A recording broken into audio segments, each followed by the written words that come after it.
we go back a year later to another EGL, and I remember like you guys telling me that Apex never paid you guys or whatever, and I remember seeing the dude, the owner of Apex, and I'm like, yo, you didn't play my players, you owe them money. And I didn't cause a scene, but I was like, not in his face, but I was like telling him, I'm like, yo, you need to pay these boys up and blah blah blah. He was like, no, I did pay him, blah, because he had a translator, right? Because he was where's he from? German? I think they were German people. Yeah. Anyway, long story short, did they ever pay you guys? I don't think so. So there's I think this was EGLA. I think it was later that year that this conversation happened. Uh-huh. But the weirdness of the time was that we won the first two events. And EGL paid the organization instead of paying us directly. So we were trying to get the money for the win from them. Yeah. Not even talk about contracts or anything. Yeah. We never got the salary or whatever. Yeah. But just getting our money for winning a tournament was hard. Like we're trying dude, there was nothing in the contract that said you were going to take any of this. So when we heard they were getting it, we're like, oh, what? And so we basically fought our way to get that. We eventually got our winnings. Yeah. But like the contract stuff, we were just like, whenever you came back and like told us like hey, look, we can do this.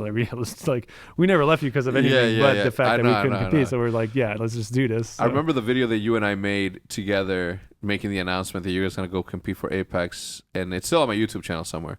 But I remember clearly we're like, yo, this has nothing to do with anything besides the fact that there are no tournaments going on in the United States, and I'm not fucking going all the way to Europe. It's our avenue to compete, right? Yeah. So I'm like, this won't be the last time. We're still gonna be friends and blah. And sure enough, it wasn't the last time. I didn't know that it could, but I didn't know. Like now I know, but at the time I didn't know the big ass gamble or mistake that could have been. Yeah. Had I been so willing.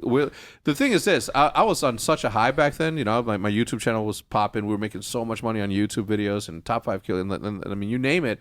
That I'm like. Well, competitive Call of Duty is like they don't need us. Yeah, I'm like we don't, you know what I mean? But it could have, had I not fought later on, and I don't remember what. At one point, I decided to fight for shit that was happening, and I think it was when Nerve. Remember Nerve? Yeah, obviously when Nerve tried to take you guys away to their fucking thing. That's when I decided to actually fight, because at that point I was like. If nobody wants to be with here, that's cool. We're still gonna be doing our thing. Like we don't need anybody. But there was this instance where, you know, I think Nerve wanted to go start, and I'm trying to remember the name, but it was Headquarters, something Headquarters.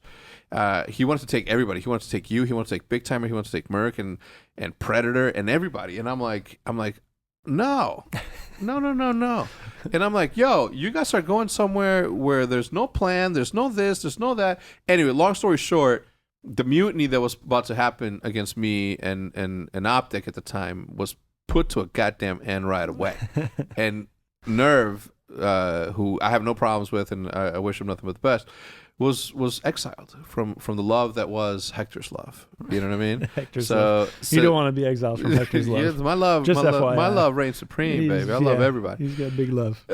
So since then I was like, I'm like, okay, this is gonna go somewhere if we really put our fucking soul and heart behind this thing. And we sort of said, okay, where we didn't want to sort of impose esports onto our audience because our audience was only there for sniping, or our audience was only there for YouTube entertainment.